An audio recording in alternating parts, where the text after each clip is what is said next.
Hello there and a very good evening to you. This is a TV47 weekend. I trust that you're doing well and your day has been quite well so far. Roda Nyama is on the sign language interpretation. I'm used to Stanley Nyurungita. In the next 30 minutes, I'll be telling you what is happening and what has happened in the country and across the borders. And on the last 30 minutes of this particular bulletin, we'll be getting some angelic voices from the Msanii music group. Stick around for that. On to top stories. Police in Shakahola area, Kilifi County, have recovered one body of a follower of the controversial pastor Paul Mackenzie and rescued 4 other people in the ongoing multi-agency operation. This as the members of the Senate ad hoc committee probing the Shakahola massacre visited the area on a fact-finding mission, with Senate Speaker Amason Kingi calling on the deployment of choppers at the scene to upscale the operation. And as Elizabeth Atieno reports, Bungoma Governor Ken Luseka has called on the state to probe Yesu Tongaren over his church doctrine. Senate Speaker Amason Kingi on Saturday led the 11-member ad hoc committee on a fact-finding mission in Shakahola, Malindi, Kilifi County to probe the massacre that has since led to the discovery of 110 bodies and 44 others being rescued. Just been briefed by the county commissioner. The senators would have hoped, they would have wanted to go deep in the forest at least to see these homesteads that we've heard about.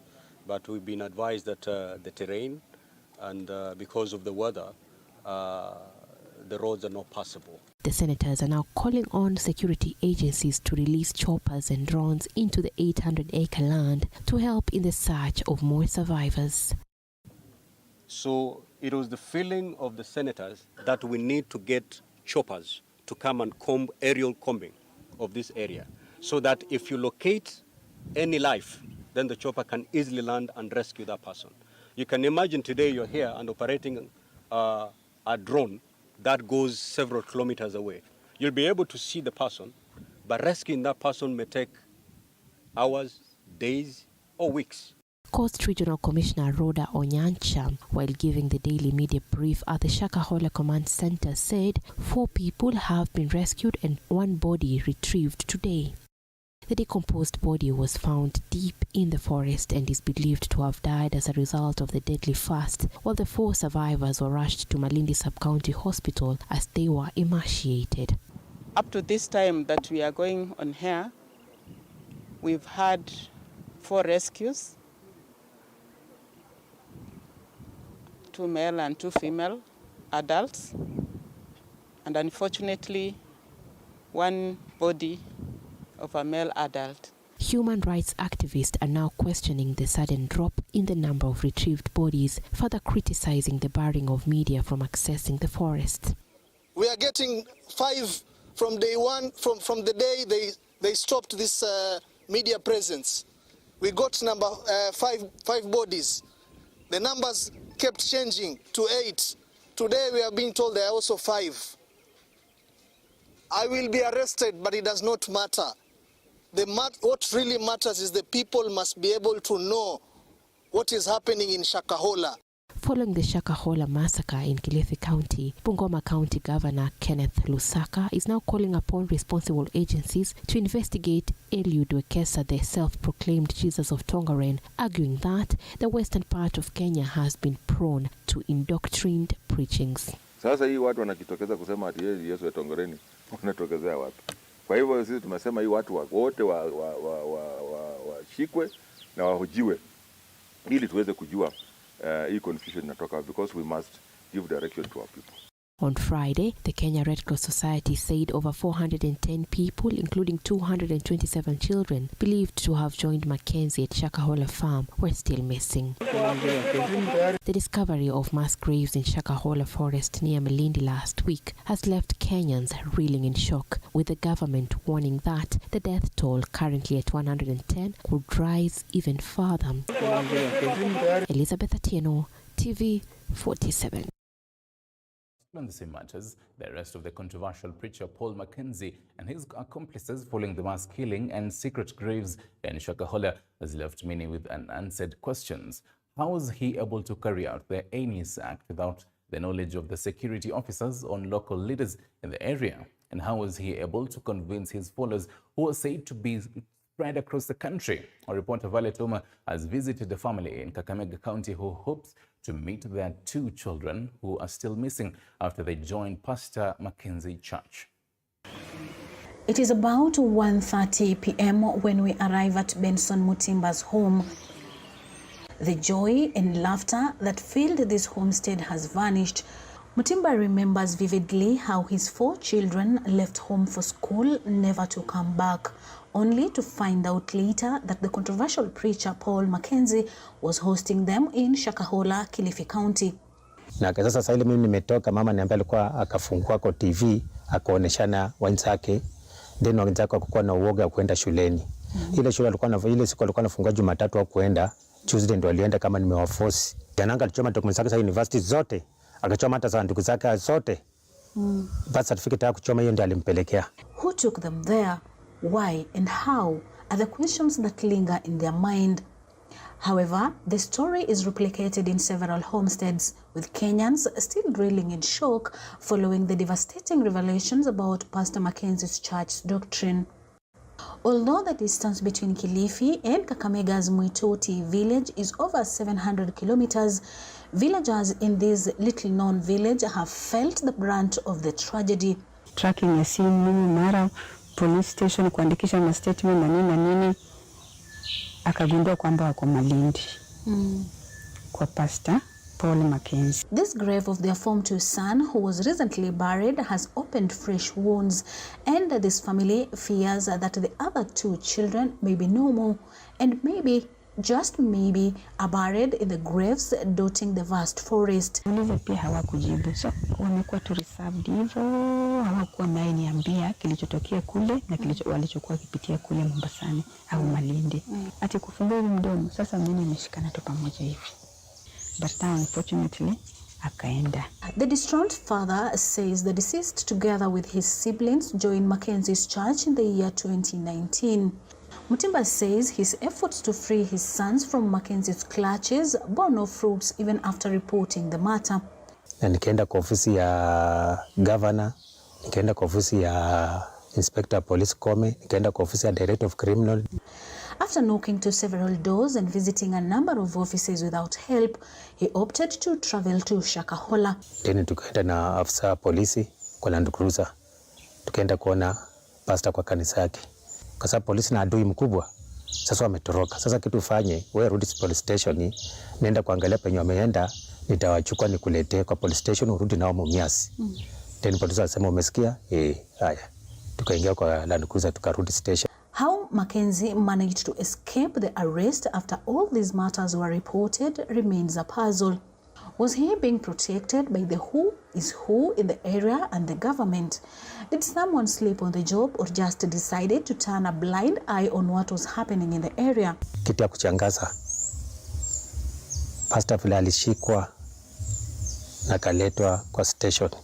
Akaniambia leta kwanza birth certificate ya kuonesha pastor ameiba watoto wako, leta birth certificate tuanze kufuata naye, leta birth certificate. Sijatembea nayo, basi watoto sio wako. Since the news of Pastor Mackenzie and his secret graves hit the headlines, hundreds of people from different parts of the country have been flocking in Shakahola in search of their loved ones. But how did Mackenzie fish the followers all over the country? Mutimba says his son, who had joined Kibabii University, joined Mackenzie's church in a crusade that was held near the university. At the time Mackenzie got followers, many being unsuspecting students, where those who appeared to be rigid were lured with money. Kuna wenzangu wenye tulikuwa tumechakuliana kwa kama president ama head boy kwa shule. Tulikuwa na campaign, wale wote walisaidia wenzetu wakapita. Sisi wote 15 tumechukuliwa tukaenda mpaka Mombasa, na tulifika Mombasa pastor akakaribisha na katulisha chakula na katupeleka mpaka kwa baharini kwenda kuogelea huko. Other than schools, Mackenzie, just like other rogue pastors, target markets to get followers, who with time becomes Mackenzie's agents in those areas. According to Benson, his firstborn son, after being recruited as an agent, hatched a plan to take his 3 younger brothers to the controversial pastor, where he advised them against education and banned their certificates.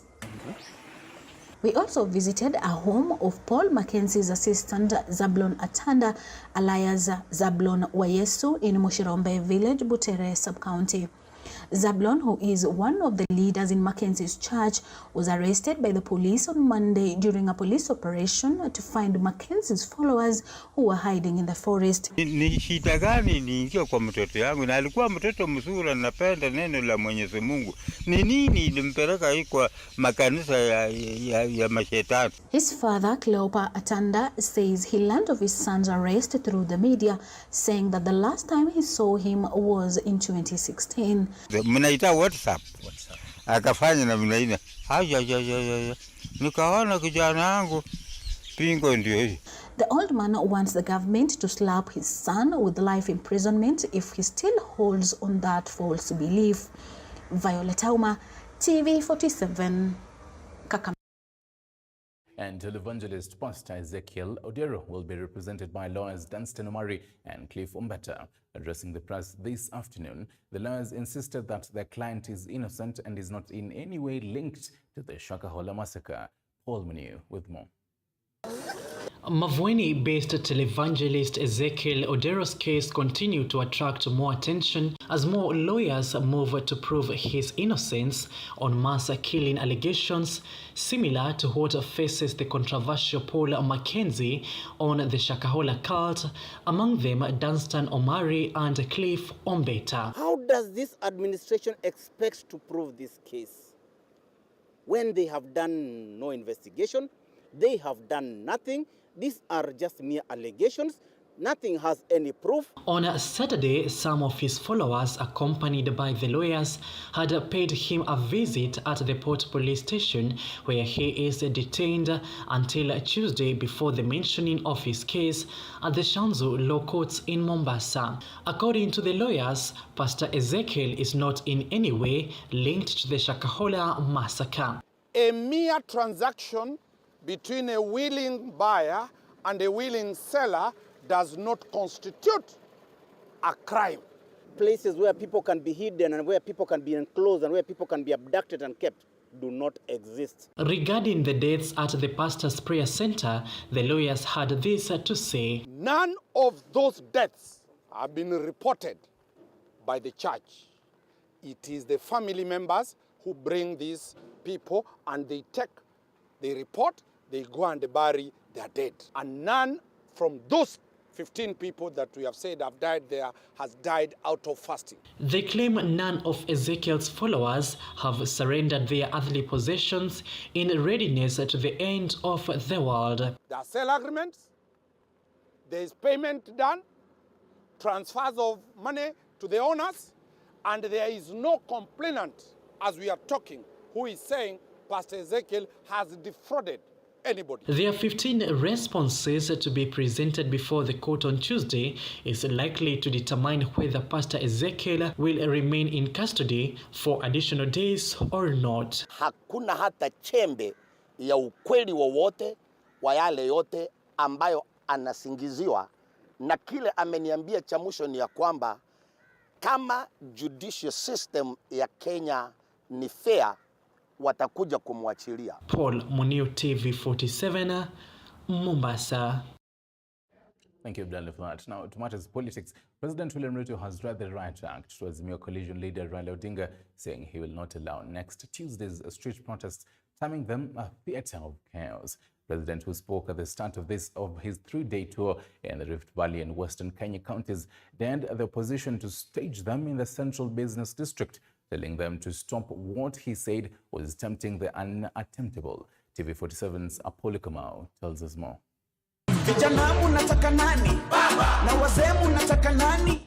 Azimio's street protests in the nation's capital, set for Tuesday next week, are likely to turn ugly after President William Ruto said no to the demos, with police expected to take the cue after the president dared the opposition to stage the demos in Nairobi's Central Business District. For the avoidance of doubt, there will be no demonstration to destroy people's property. There will be no demonstration to cause chaos. There will be no demonstration to stop people from going to work or our children from going to school. That will not happen. The government of Kenya will stand firm to ensure that every Kenyan and their business and their children are secure, because that is why we have a constitution. Wamefanya fujo Nairobi Kawangware, wamefanya fujo Nairobi Mathare, ati sasa wanataka kupeleka fujo CBD. Mimi nataka niwaambie jameni, you are tempting the untemptable. Please, wacheni hiyo mchezo. If you have issues with the servers, go to court and go to any other institution. Forget about disturbing ordinary people.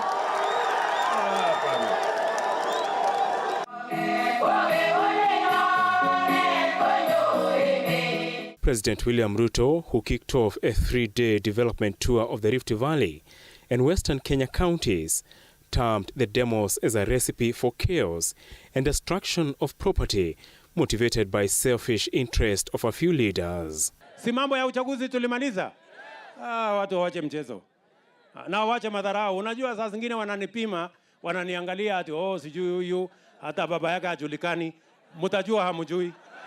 A fierce face-off awaits Azimio supporters, expected to clash with police after Azimio leader Raila Odinga watered down dialogue efforts and hit back at the government, declaring demos after Labor Day celebrations. Tarehe 2 mwezi wa 5 tunarudi uwanjani. Kenya Kwanza has told, saying the two will not work at the same time. The president was flanked by National Assembly Speaker Moses Wetangula and Prime Cabinet Secretary Musalia Mudavadi, who rallied Western Kenya to shun the demos. Sisi wa Meru tunakueleza kwamba tuko tayari kusunga serikali yako kwa sababu kilimo wa miraa umepromote. Tutapiga miraa mpaka asubuhi, tukoze usingizi, tusunge serikali yako. Mtu anatoka Commander in Chief of the Defense Forces, sasa nakuwa mtu wa rescue operation wa chama. Hii ni mambo ya ajabu. Sisi sasa ni kuwaomba, vile tulivyo hapa ndiyo maandamano yetu ya maendeleo. Kesho maandamano yetu ni kwa mashamba. During the tour, the president flagged off the upgrading to bitumen standard, the Malava Kimangeti Ikoli Road in Kakamega County, while later he inspected the 61-kilometer Rivertex to Center Kwanza roads in Uasin Gishu County. Apol Kamau, TV47. Well, thank you for that, Apollo Kumar, and definitely be updating you on the latest of the same. If we're going to have the street protests this coming week and how the security operators will be playing along with that. And speaking of matters security, the new Chief of Defense Forces, General Francis Ogolla, has been sworn in at State House, Nairobi, with President William Ruto urging him to serve Kenyans diligently and uphold the standards of his predecessors. Ogolla takes over from General Robert Kibochi, who has since retired, as Paul Kirobi tells us. Chief of the Kenya Defense Forces, do swear in the name of the Almighty God that I will be faithful and bear true allegiance to the Republic of Kenya. General Francis Omondi Ogolla has been sworn into office as the Chief of Defense Forces, taking over from General Robert Kibochi, who has since retired. Ogolla was sworn in at State House, Nairobi this morning. That I will diligently serve the people and the Republic of Kenya without any fear, favor, bias, affection, ill will, prejudice, or any political, religious, and other influence. Speaking during the swearing ceremony, President William Ruto lauded the ongoing CDF Robert Kibochi's contribution and excellence during his tenure. You merit the office. You have my confidence. You have the confidence of the government of Kenya to discharge your responsibilities in your new office. It is my expectation that the professional standard of the Kenyan military will be observed. The head of state challenged Ogolla to keep up with the standards of his predecessors, saying he expects professionalism under Ogolla's leadership. You have, in both difficult times and in good times, you have demonstrated leadership. And we are very proud of your service as a CDF of the Republic of Kenya. And today, with pride, with your head high, you exit from the highest office in the military. Other senior KDF officers who took oath of office today include Major General Kipkemboi, Major General Mason, among others. Paul Kirobi, TV47, Nairobi. Parents of Mukumu Girls in Kakamega County have protested a move to have the school reopened on the 2nd of May this year, saying the government has not proper measures in place to ensure the children's safety. The meeting ended prematurely after Western Regional Commissioner Irungu Macharia insisted the banning of grain could not be officiated by parents by the National Environment Management Authority, that is NEMA. This forced the parents to march towards the school stores where the grain was stored and ban it themselves. However, the police had to lob tear gas canisters to disperse the parents and area leaders led by Senator Boni Halwale. In the store, tuko na maharagwe, tuko na mchele, tuko na mahindi, and listen to me, because I'm properly informed. The stock in the store now is worth 6.4 million. 6.4 million. So hii kisungu yote unasikia barua ya daktari nini kotini, wanapanga vile wanataka kuokoa 6.4 million. Tarehe 6 usilete mtoto kama utaki. Kama utaki usilete. Kama utaki, lakini